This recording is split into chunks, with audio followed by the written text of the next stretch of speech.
Hi வணக்கம் friend. இன்னைக்கு ஒரு புதுசாக ஒரு வீடியோ ரெடி பண்ணலான்னு நினச்சேன். ஆனால் பழைய வீடியோவே நிறைய மக்கள் மத்தியில் போய் சேரலைன்னு தெரியுது. அதனால தான் இந்த பழைய வீடியோ தான் இது. எங்கள் வீட்டில் எடுத்தது. அதை திருப்பி உங்களுக்கு அப்லோட் பண்ணியிருக்கேன், பாருங்கள். இது வந்து வீட்டில் உள்ள வால் ஸ்டிக்கர்.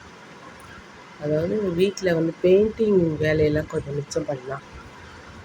எப்படின்னா, இந்த பிள்ளைங்க எல்லாம் பேனா வச்சு கிறுக்கிறது, அப்புறம் டீ கொட்டிடும்.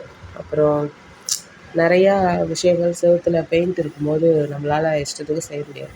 ஆனால் இந்த வால் ஷீட் ஒட்டிட்டோம்னா ஸ்டிக்கரை, நம்ம எண்ணெய் கரை பட்டால் கூட நம்ம சோப் போட்டு வாஷ் பண்ணால் போயிடுது. இது பாருங்கள், என்னோடய கிச்சனில் உள்ள விண்டோவுக்கு ஃபுல்லாக நான் போட்டிருக்கேன்.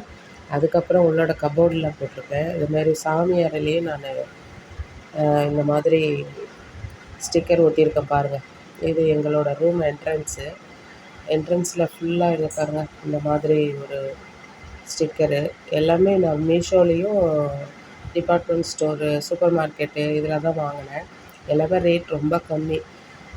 ஒரு ரூமுக்கு மொத்தத்துக்கே நான் வந்து ஒரு 500 ரூபாய்க்குள்ளே வாங்கிட்டேன் ஃபுல்லாக ஒட்டுறதுக்கு. ஆனால் நல்லா இருந்துச்சு. நீங்கள் வேணால் ட்ரை பண்ணுங்கள் ஃப்ரெண்ட். இதெல்லாம் நம்ம வீட்டில் வரவங்களுக்கு வந்து பழைய வீடு, பெயிண்ட் அடிக்கலையா, இந்த கேள்விக்கே இடம் இல்லை. அவ்வளோ அழகாக இருக்கும். பார்த்த உடனே அட்ராக்ஷனாக இருக்கும். டெக்ஸ்சர் பெயிண்ட்டா அப்படின்னு கேட்குற மாதிரி இருக்கும் ஃப்ரெண்ட். அதனால் நீங்களும் உங்கள் வீட்டுக்கு இந்த மாதிரி பெயிண்ட்டு அடித்து காசெல்லாம் செலவு பண்ணாமல் இதுமாதிரி வால் ஸ்டிக்கர் ஒட்டி வீட்டையும் கிராண்டாக பண்ணலாம். வரவங்களுக்கிட்டேயும் ஒரு நல்ல பேர் வாங்கலாம். ஓகே, சூப்பராக இருக்கே அப்படின்னு. அதனால் நீங்களும் ட்ரை பண்ணுங்கள் ஃப்ரெண்ட். இது வந்து நீங்கள் ஆன்லைனில் தான் நான் இந்த மாதிரி மாடல் வாங்கினேன். நல்லா இருந்துச்சு.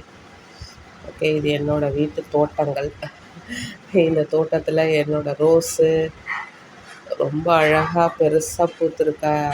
இப்போ தான் என்ன இருக்குது இந்த வெயில் நாளில் வைக்கிறேன்னா, வெங்காயமும் பூண்டு தோலெல்லாம் உரிக்கிறோம்ல, காய்கறி கழிவு, அதெல்லாம் தண்ணியில் நனைச்சிட்டு அதுக்கப்புறம் அந்த செடிக்கு இப்போ ஊற்றுறேன்.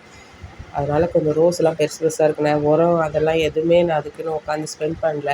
நம்ம டெய்லியும் காய்கறி, பூண்டு, வெங்காயம்லாம் உரிக்கிறோம்ல, அந்த தண்ணியே நான் வந்து இந்த செடிகளுக்கு இப்போ ஊற்றுறேன். அதனால் கொஞ்சம் நல்லா இருக்குது. அது பூவெல்லாம் நல்லா பெரிய பெரிய இதழாக வச்சு நல்லா பூக்குது.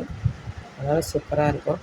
இது வந்து வாஸ்து செடின்னு சொன்னாங்க. அதனால் இதையும் வளர்த்துட்ருக்கேன். இப்போ தான் அது நல்லா பூக்க ஆரம்பிச்சிருச்சு.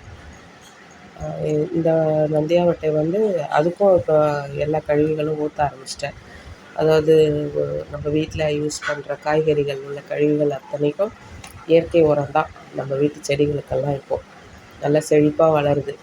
இந்த வெயில் நாளுக்கு நல்லா ஹெல்ப்ஃபுல்லாக இருக்கும் ஃப்ரெண்ட். நீங்கள் உங்கள் செடிகளுக்கெல்லாம் நீங்கள் இதை வந்து வீட்டு தோட்டத்தில் சின்னதாக நம்ம பராமரிக்கிறோம்ல, டைம் இருக்காது, அந்த மாதிரி இருக்கிறவங்க இந்த மாதிரி நான் சொன்ன டிப்ஸை பயன்படுத்தி நீங்கள் செய்யலாம்.